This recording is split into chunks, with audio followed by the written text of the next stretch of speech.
Who doesn't know and love Mickey Mouse? Well, the answer is pretty much nobody. Mickey is consistently ranked in the top 3 most recognizable characters in the entire world. That means on the entire planet. But while all of us know who Mickey Mouse the character is, how many of us really know the man behind the mouse, or more specifically, the voice behind the mouse? Today we're having an in-depth conversation with none other than Bret Iwan, the official voice of Mickey Mouse, and one of my friends, weirdly enough, although oddly, we've never talked about Mickey before. We go into how he got the job, what the job is like, some of the weird behind-the-scenes stuff involved with portraying the character of Mickey Mouse, and it should be a pretty fascinating Random Land conversation. Bret, Justin. come on, do the thing. The dance? No, you know why we're here. The pose? The voice. Oh. Oh boy. Here we are. Hiya, pal. Nice to see you. Can you say hot diggity dog? Hot diggity dog. I guess if I'm going to do it, I should do it well. It's not... so weird. It's so weird that you're the voice of Mickey Mouse. And I've known you. How long have I known you now? A couple years. I was thinking about that on the drive down, actually. I think it's like 4 or 5 years now. Which is weird because it doesn't feel that long. And it also feels longer. I don't know. Well, we had a little pandemic. But in the time I've known you, we've talked about design stuff and your projects and whatever weird thing I'm doing. And we've driven trains together. And we spent very little time talking about your job and Mickey Mouse. And I realize I know very little about your job. That really surprises me. Because it's the least interesting thing about you. It's a very interesting thing. But I appreciate that. to me, you have, like I always tell you, you're like my project crush. Because I go over to your house and you're working on all these projects, and I'm interested in all this stuff that you're doing. And then when Mickey comes up, it's like the least interesting Like, part. oh yeah, but, that mouse thing. But I figured if we're gonna sit down and talk, I gotta ask you a lot about the mouse. Gosh, where do I start? I got an email. My friend from school works at Pixar. Actually, can I tell you first? Yeah. The urban legend. Oh yeah, I want to hear this. Because it's not an online legend of how you got the job. It's easy to Google that. Okay. But you know how you go to the parks and you can have the most enthusiastic, most wonderful person be like even the guided tour people or whoever. Yeah. And they'll be like, oh, the Matterhorn is only able to be that tall because it's a full-size basket. There's some little fact that everybody knows or It's an just annual pass. a little bit wrong. It's like that new AI art that's like a little bit off. So the story that I always heard, the way I heard the story, the urban legend of how you got the job was, well, Wayne needed an understudy, Wayne who did the voice of Mickey Mouse, and then they put it out as a contest nationwide. I swear, this is how I heard the story around the time when it happened. Okay. All the time from people in the park. So it's like just a weird man on the street urban legend. And I was like, really? And yeah, they did a contest. Like, I never heard of that. Weird. I would have tried out, Yeah. There was a contest nationwide. You submitted a recording, and then they took the waveforms and they compared them between Walt and Wayne, and whoever was right in the middle, that's who got the job. And so you were randomly selected from thousands of people, just some guy from the Midwest to come and get the job of Mickey Mouse. So that's the story that I'd always heard. I mean, it's not too far off. But that's not right at all. Right? So No. I thought there was a contest to get Mickey? That doesn't even make sense. But it is weird that a Hallmark artist living in Kansas City becomes the next voice of Mickey Mouse. You think, well, you're like this as far as from Hollywood. No, exactly. I was not. I mean, I always joke that I had no business auditioning to be Mickey because I wasn't a voice actor. I wasn't an actor. I wasn't a union member. I hadn't pursued that at all. And I always feel a little guilty when someone comes and says, like, what advice do you have about, for me, I want to become a voice actor. You came in from a different path. And of course now I have, I've experienced every side of the business. Now you'd have great advice, probably. But, at first I was like, well, gosh, I don't know. I kind of had that Disney experience of when you wish upon a star, your dreams come true. Well, that's part of why I asked about the art school thing, because for an artist, I feel like there is kind of a path of learning your discipline. But for the entertainment industry, it is sometimes very weird. You never hear it's like, I went to film school and I wasted all my money because this guy just randomly got hired. Just randomly, But so you have a great story. So how did it actually happen? Well, it's funny that the urban legend has anything to do with a contest because ironically, that's what they were afraid of. The people in character voices have told me that they handled it kind of very quietly internally because they were afraid that somebody would... Like it would just get out there? there? This is 2009. So, think about all that, like American Idol, America's Got Talent, all of those shows were big. America's Next Mickey And Mouse. America's Next Mickey Mouse. So they were actually afraid. There was a genuine fear that somebody would get the idea that this should be turned into a contest. no. So they actually went about it where they had, and this is all what has been recounted to me. Disney Character Voices, the division at Disney, which is responsible for... Right, there's a little department. There's a little department, and they for the classic characters, or how far does that go? Does it go for basically all the everyone? characters? I mean, now they work with Marvel and Muppets and Star Wars and everything. But yeah, they really focus on a lot of their stuff is with the core characters, but they're tasked with ensuring character consistency. Right, like the continuity of... Yeah, so when it comes to Mickey and Donald and Goofy and Minnie, like if you're at the parks and you hear them in a parade, and then you're at Target and you're pressing a talking toy, Mickey sounds the same. Right. And it was founded and started by Roy Disney, actually, because in the 80s when the Disney Channel was coming to fruition, up to that point, Disney content, like there was a few limited places where you could actually get your hands on Disney content, right? Right. Like, Disney Channel broadened that profusely. Yeah. So now you turn on your TV and you got Mickey at home. You're going to have Mickey every day. So Roy said... And a lot of Avonlea. Yeah. In the 80s, weirdly. Yeah, a lot of Avonlea. So Roy said, if kids are gonna turn on the TV and hear Mickey at home, I want Mickey to sound the same when they're at Disneyland too. Right. So prior to this, Jack Wagner is doing Mickey's voice in the parades, right? Like he's doing the park Right. announcements, and then he's just, hi Because there have kids. been 4 official voices of Mickey Mouse. Yeah. Walt, Jimmy McDonald, Wayne Wayne Allwine, Allwine. and then you. But in that time, there have been maybe dozens of people who have been grabbed Yeah. to go, hey, we need somebody for the doll. Come do your best falsetto. Or whatever. You hear Yeah. all kinds of you'll There's occasionally some bizarre find Mickeys. yeah. Have you ever seen, this is a total tangent, but do you ever seen like the 1950s weird mid-century Mickey they did Yes, for commercials for 5 seconds? Yeah, what was that for? What GE car company or- was that? It might have been General Motors. Before Walt came in and went, yeah. no. Yeah, he's like, yeah. And even that voice is like, who's doing that voice? It's Yeah. just really weird. It's very odd. So there have been, yeah. who You knows how many ever seen the people- Star Wars or Star Tours opening and what? yeah. What was that? 80, or that, yeah, the 87 Space or- Mountain one too. Yeah.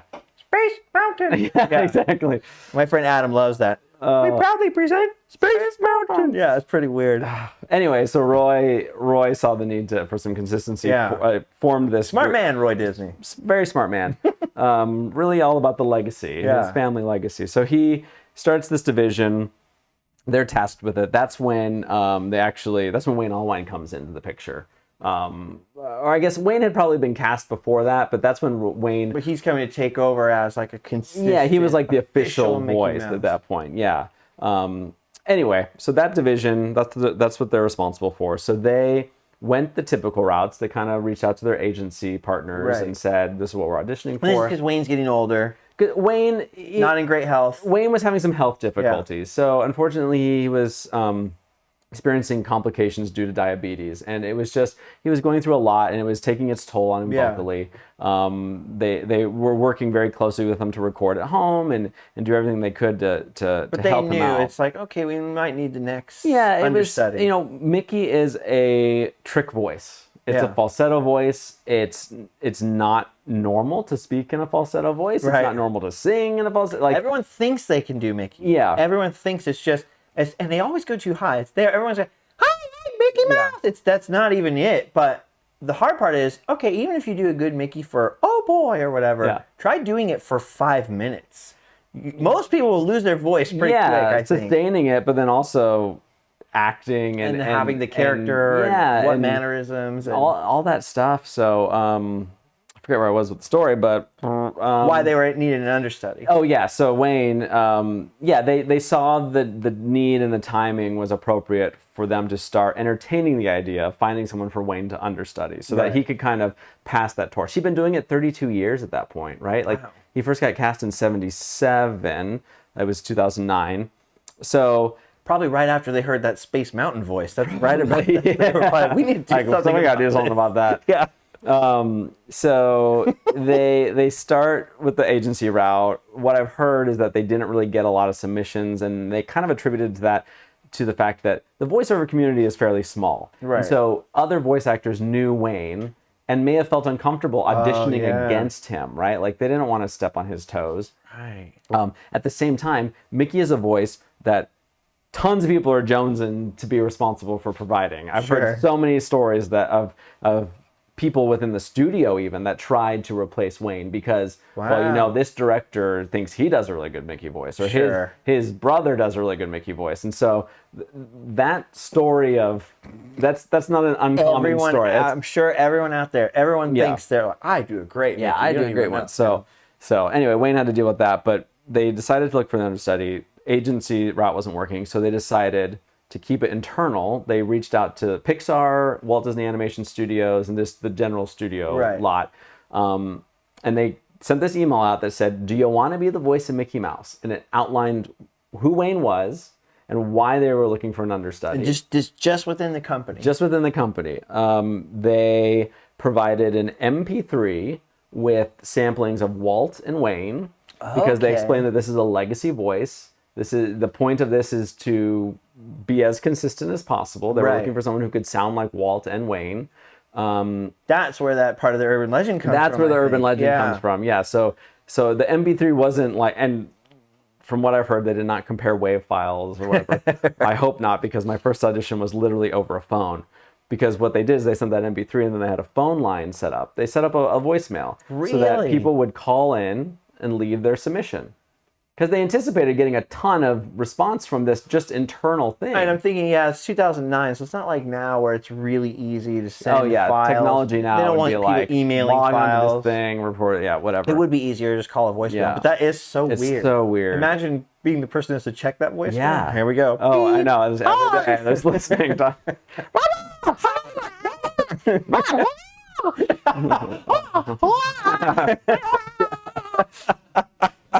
That's my other Mickey impression.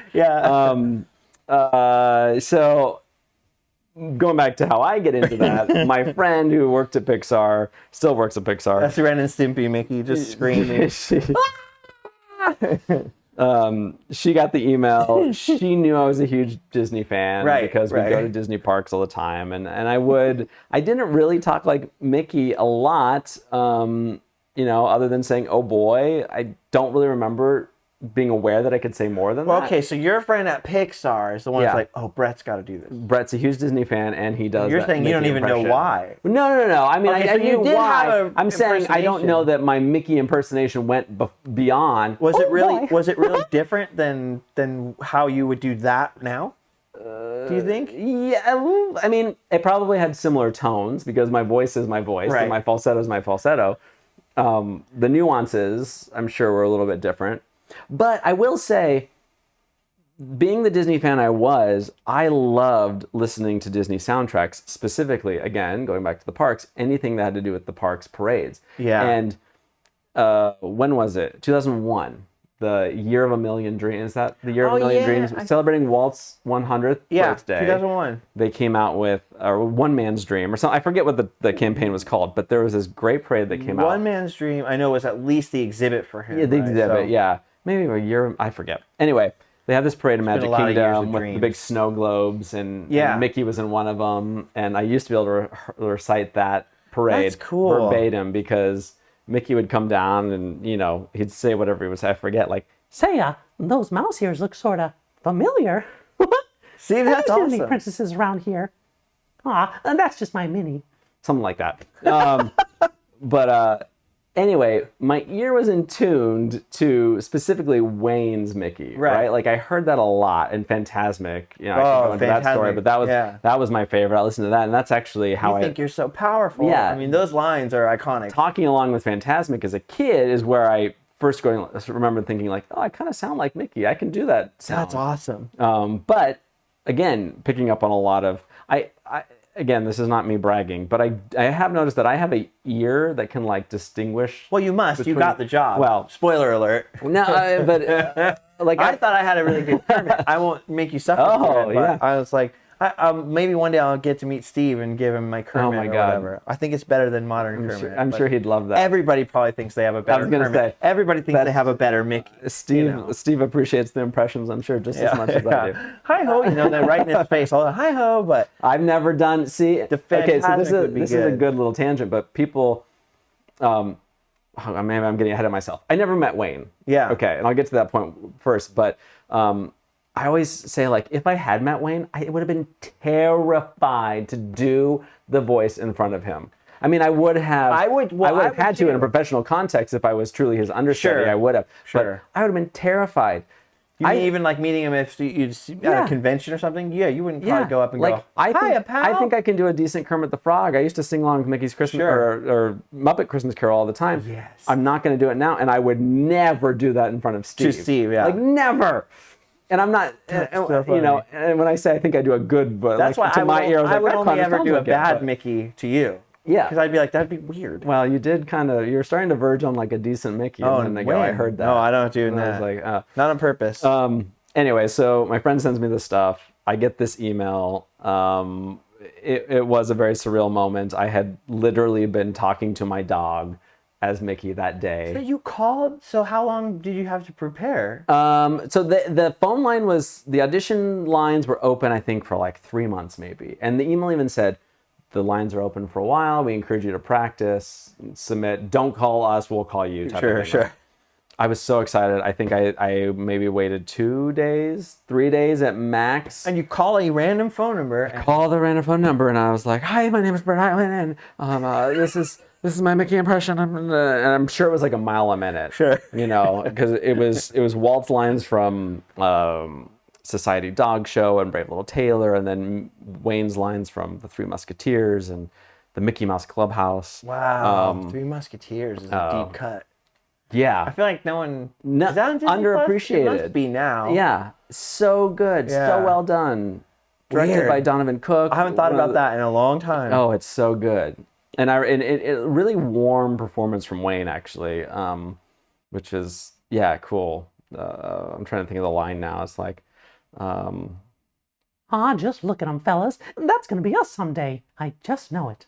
Maybe not today, weird. maybe not tomorrow, but one of these days, Captain Pete's going to march right in here and say, It's freaky because I just close my eyes halfway through that, and then it gets really weird. It is weird when you look at you, you're like, no, Like, there's nothing going on. You close your eyes, you're like, holy I'll cow, Mickey's in the room. start here. talking to you like Yeah, just start with the puppet. Therapy anyway, with Mickey. Get there. Oh gosh, Your future This is career, gonna turn into spin-off Mr. career. Rogers all of a sudden. So you did it. You called the. I called in. I left the voicemail, and then it was a waiting game. How long until? Oh, I mean, it was a while. Long enough to think like, okay, I guess. Well, nothing's- I mean, remember the audition lines Oh, were so you open for knew. 3 months, and I called in very early. I mean, it was like the day I got that email was the start of it. So I think it's probably 2 or 3 months before I heard anything back. I'm driving home from work, and I'm obsessed at this point. Right. Every day, I'm Googling. I'm like, I'm not working. I'm Googling no. like voice of Mickey Mouse to see Right. if are other people talking anyone get about signed? it. Is Yeah, this the sure. national contest? Like, what's happening? Nothing was popping up. And then one day I get a call, and I recognize the 818 area code as LA, and I pick up, and they're like, "Hi, this is Brian from Disney Character Voices. We got your audition. We liked what you sent in. So we're doing callback auditions now. We would like to get you in the studio. So what part of the state are you in? Are you up with Pixar, or are you down here with us?" And I remember being like, "Ooh." I said, "Oh, I'm in Kansas City, Missouri," and they're like, "Oh." I was like, like where Walt got his start. Like, Yeah, I'm blocks where away from the Walt's from. Laugh studio. I was like, and I'm from California. I'm from LA, so that's not a problem. I can fly myself out there. And they're like, "Oh well, I mean, we'd hate for you to like make a trip all the way How out here weird for was this." it when they found out that you didn't work for the company though, and they thought that this was? Yeah. Were there other people? Do you know now? Were there other people that had tried to come from outside? I don't or- know. It wasn't that non-Disney people weren't allowed to audition, because I think Sure. it even said like, feel free to share this with your friends okay, and okay. family So, if like- you know. Like, I think it said So like that part wasn't super weird. Yeah. I was worried they were gonna be like, "Wait a minute, you don't work for us." But I'm sure they probably got a majority of like studio They're probably talent like, "Ooh, or this isn't studio what we were looking cast for." members. So yeah, they were a little bit taken aback, and I remember he's like, "Okay, well, we need need to have some conversations. We'll be in touch. And I really thought I blew it because I wasn't there. I should have just told them I was in LA and I'm in flew LA. myself out I'll be there. over tomorrow. And then a couple days went by, and I got a follow-up email, and it said, we'd still like to include you in this process, although there are no guarantees. This is an understudy position we're auditioning for. You will have to get yourself out here. We're not flying you out. Yeah, because then they're going to be worried. Yeah, What are you expecting? I think they had told me that they were doing the top 10 at that point. To actually come into studio. Because remember, it was a phone line audition, so it sounded like this. Yeah. And they wanted to see if, like, could you actually do it in person? It was a cold read, so they had... Anyway, so I did fly myself out there. Man, it was a crazy experience. So they drag you into where? To the... So I go to the tower. The tower. And go in the booth and like, do you prefer the cans or do you want the monitor? And I was like, what? My first time in a sound booth. The first time I ever went in a recording studio, and they're like, oh, you pick up the cans. Yeah, I'm like, what? Wait, the what? Yeah. I had no clue. I was so terrified. Did you have like the major imposter syndrome? Like, what am I doing here? Yeah, I mean, it was... Well, you were an imposter then. It was literally... Imposter syndrome is for now. No. Back then, you were just the imposter. I was the imposter. It was fake it till you make it. Right. It was portray yourself as someone who is capable of doing this. Wow. Despite not having any I experience. like leap of faith stories, and this is a huge leap of faith story. I remember thinking, first, before I even auditioned, I thought, if I didn't at least audition, like, how foolish would that be to not even take a chance? And then I thought, I really was going into it thinking, it'll be really cool. As like, the doors kept opening, I thought, this will be so cool. I'll be retiring from Hallmark. I'll be at a dinner party, and I'll say, actually, do you ever hear the story about how I auditioned to be Mickey Mouse? So this is 14 years ago. Yeah. So, I mean, you're not even 30 years old yet. No, I was 26. At that age, I feel like I would have been like, oh, why even try? I had the total wrong... It's interesting talking to Bob Gurr, talking to you, talking to different people who've been successful in different creative things. There's always these weird leap of faith moments. And I think at that age, I wouldn't have done it. I think I had to learn the hard way now to go, why not try? What do you got to lose, you know? And it's interesting to me that you always had that kind of confidence. Like, yeah, it's funny hearing you describe it that way because I was not a confident person. You probably didn't feel like it to you. I was not a risk taker. Like I look back now, I was like, I was a terrified kid. I was creative and I had dreams, but I was scared. I liked comfort. I didn't want to go to college. Terrify you then? It did. But,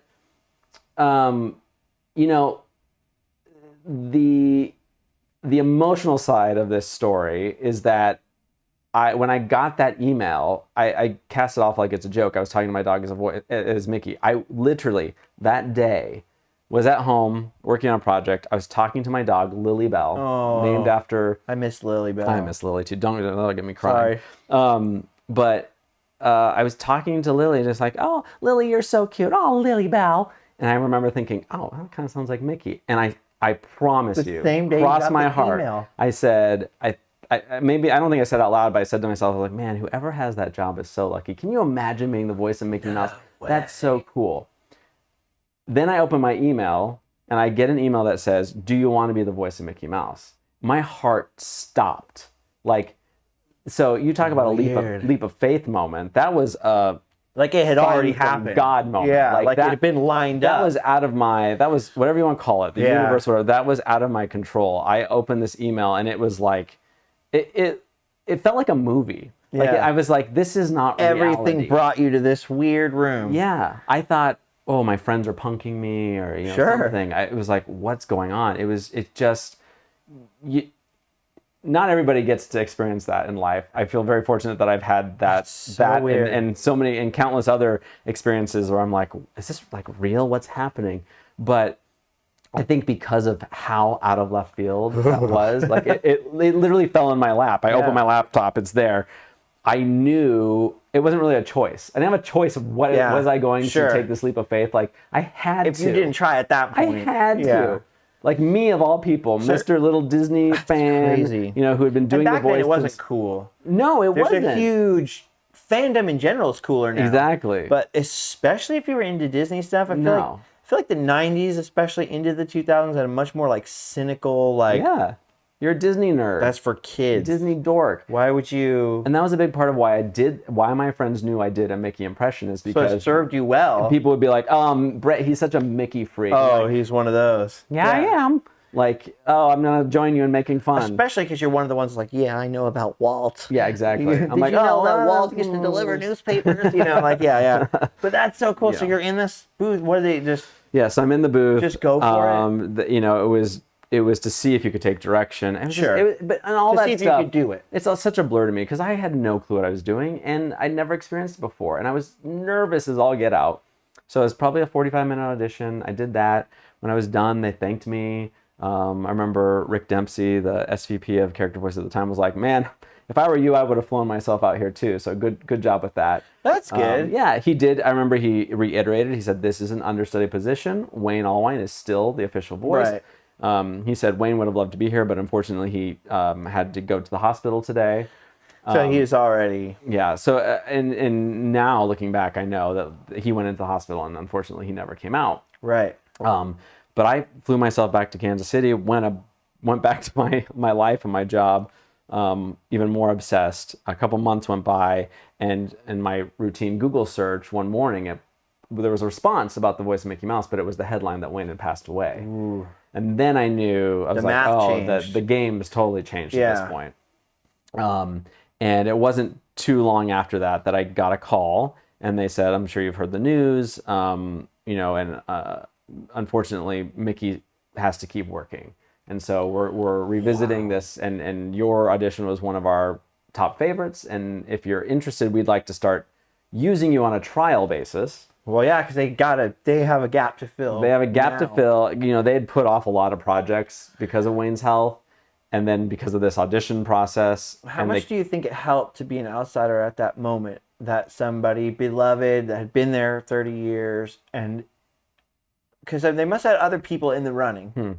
But how much? So do you think it helped that it was like, well, we'll bring someone that's outside? Like it almost felt more respectful than bringing someone that had been in this. I don't know. I hadn't thought about that. I mean, it was a very challenging time, and I picked up on that instantly because. Well, and his wife were they married, or were they just sort of partners? No, they were Rusty married. Rusty Taylor and Wayne were married. Was Minnie Mouse, and so how soon after you come in now?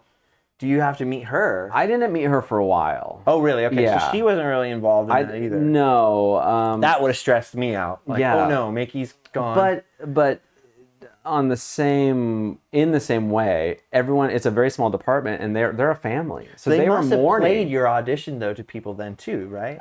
I'm not sure how. I mean, I know my audition. I know.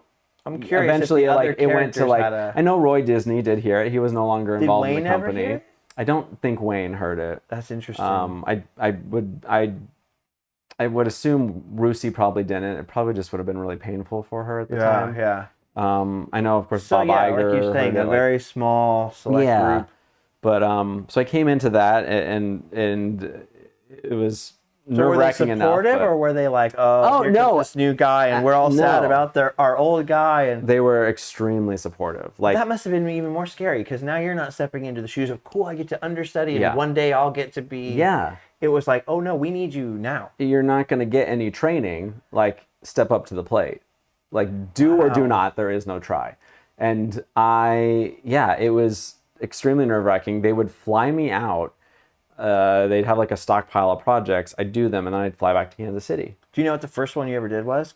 The I always heard Adventures, it was. the Adventures Celebration at Disney's Animal Kingdom. It was Really? a cavalcade where Mickey came out at the end of the day, and they, like we still do to this day, a show like that gets updated with just like one or two lines, and they had me record the whole show because instead of having Wayne and then plopping in my two lines, they had me record everything so that the voice is consistent the whole So at way least you through. had his version. It's to like compare. scratch and match, right? Like I got to, they'd play it and I'd port, which was say and repeat. It was a really cool learning exercise. It almost was that's like cool. understudying with Yeah. him because I'd have to listen to Wayne and I always then heard do the what he People did. Mover was your first thing, That was my first like Parks thing. Yeah, I mean, You know the Disney World People Mover where it comes past the character shop and then Mickey says something. that right was. there? Now I'm trying to remember because I think think what he says. I probably had. Oh, It's out of this world. That's what it is. he doesn't say it anymore. I was just there. What? No, he doesn't say it. No. They've changed the narration.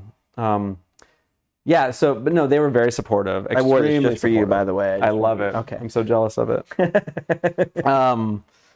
Yeah, then what else? Like What was the kinda- first like major thing that they had you do that was like, this is well, this might be hard? I think the very first project I did was Disney on Ice, which is So a not whole a show. small Right. show. Like the script is like that big. Were you scared? Like, Oh, so by now, okay, you're doing the voice. You probably are feeling more confident about the voice. But what about the acting side of it? Were you scared? I was that? not confident about the voice.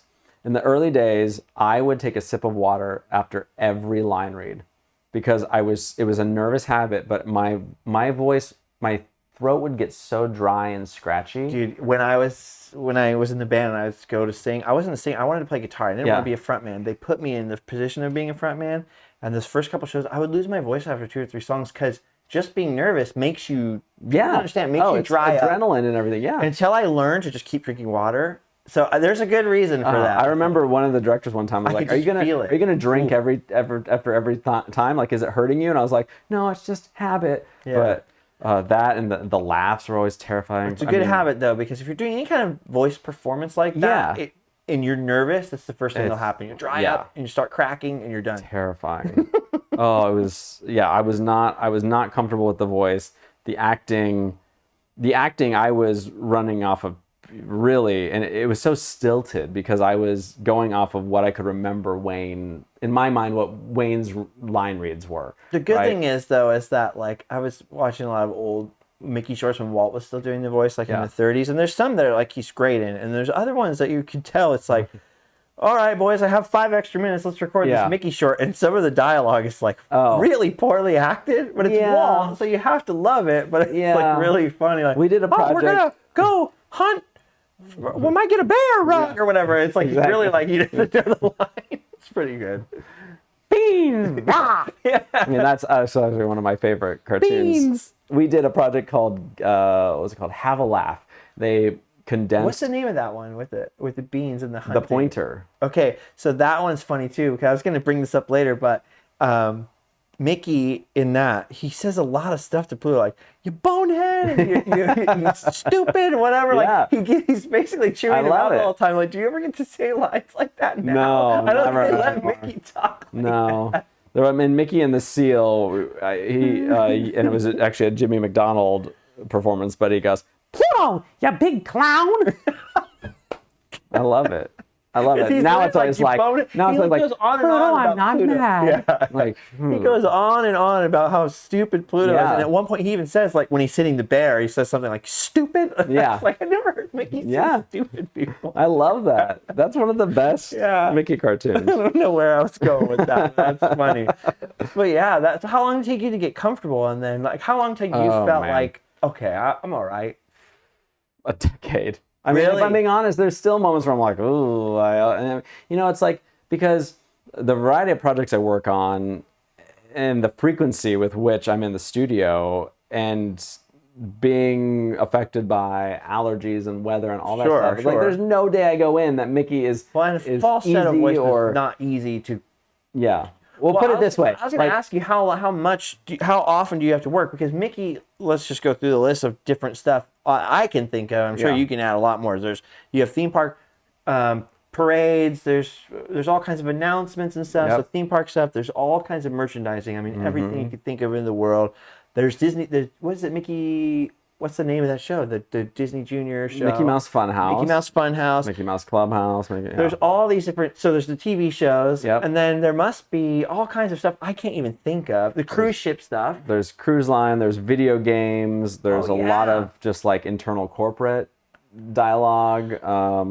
There's a whole division at Disney parks that does very customized experiences Well, then for there people. must be like Make-A-Wish things. There's Make-A-Wish experiences. So it's a pretty demanding, I mean, you must be I'm doing in the it- studio 4 days this week recording Mickey. Yeah, so it's not, So- even though it's part-time, it's not really part-time. You're working all the Yeah, time. it's a few hours. Does it come in every- like phases? Like, oh, there's a really Mickey heavy. It ebbs and flows, and it ebbs and flows throughout the year. It ebbs and flows over the years. But Mickey, what I've experienced is compared to other characters, Mickey is very consistent and works a lot. There's a lot of Mickey jobs. Yeah. Versus Not as many Pocahontas jobs or or even if like a Chip and Dale or something like that. Sure.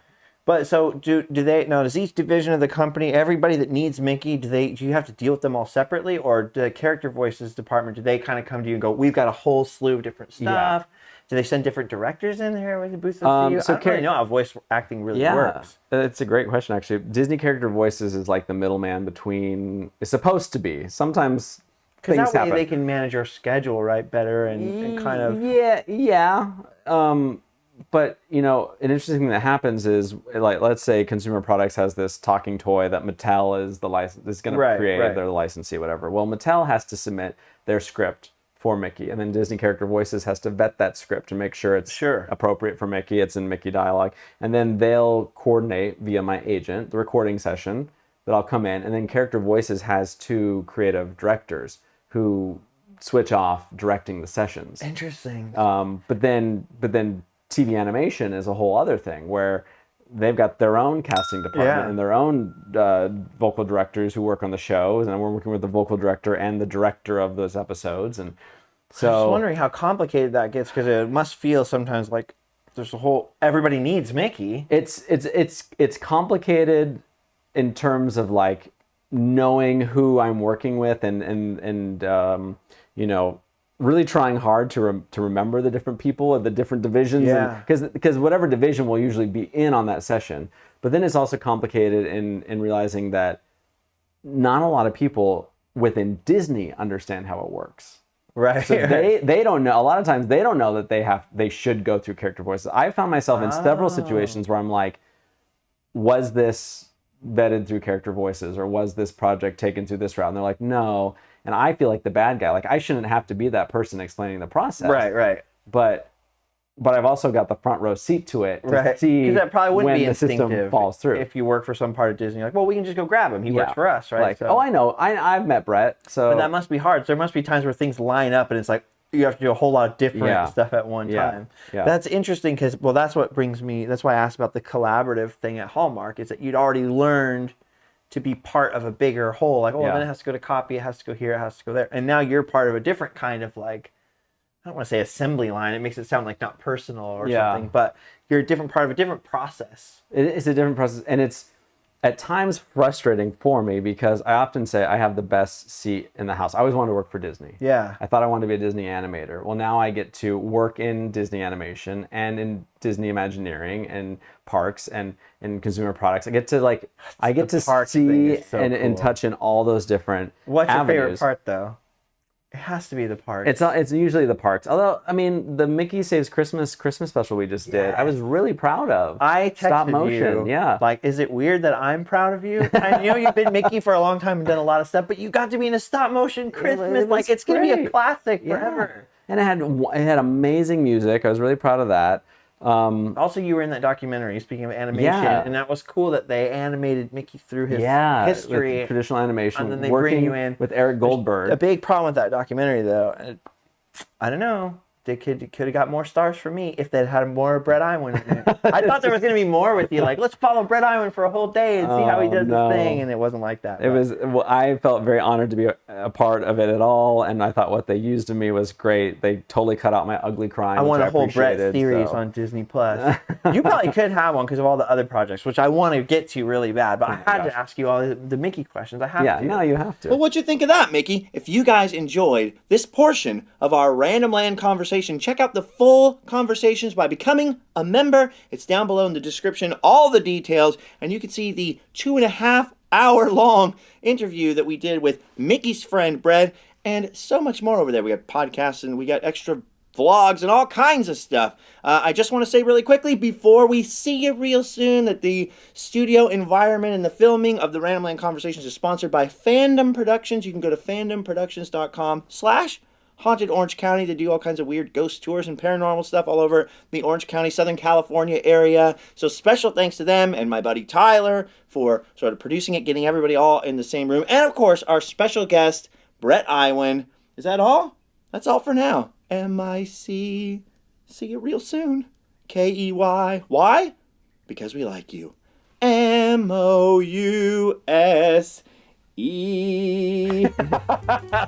So long, everybody. See you real soon. Thank you, Brett. Oh, we're standing I up. guess we stand up. I don't know how to end these. The playoff music will happen. And it'll play and we'll dance out. How long was that? We don't have a clock. Oh. So I started getting really worried. Like,